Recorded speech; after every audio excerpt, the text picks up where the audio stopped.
Dhallywood queen Shabnam Bubly ও superstar Shakib খানের সম্পর্ক নিয়ে দীর্ঘদিন ধরে নানা আলোচনা চলছিল।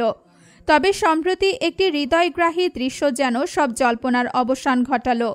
সোশ্যাল মিডিয়ায় ছড়িয়ে পড়েছে একটি ছবি, যেখানে দেখা যাচ্ছে চিত্রনায়িকা শবনম বুবলি শাশুড়িকে চামচ দিয়ে খাইয়ে দিচ্ছেন। এমন ভালোবাসার মুহূর্ত দেখে শুধু দর্শক নয়, অবাক হয়েছেন স্বয়ং শাকিব খানও।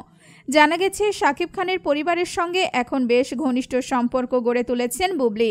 অতীতের সব ভুল বোঝাবুঝি ভুলে তিনি এখন একেবারেই পরিবারের একজন হয়ে উঠেছেন। দীর্ঘদিন ধরে শ্বশুরবাড়িতে বসবাসের সুবাদে শাশুড়ির সঙ্গেও তার সম্পর্ক বেশ ঘনিষ্ঠ হয়ে উঠেছে। এর আগেও শাকিবের মায়ের সঙ্গে বুবলির একটি ছবি ভাইরাল হয়েছিল। তবে এবার শাশুড়িকে খাওয়ানোর দৃশ্য যেন আরও এক ধাপ এগিয়ে গেল। এই মুহূর্ত সোশ্যাল মিডিয়ায় ইতোমধ্যেই দারুণ সাড়া ফেলেছে।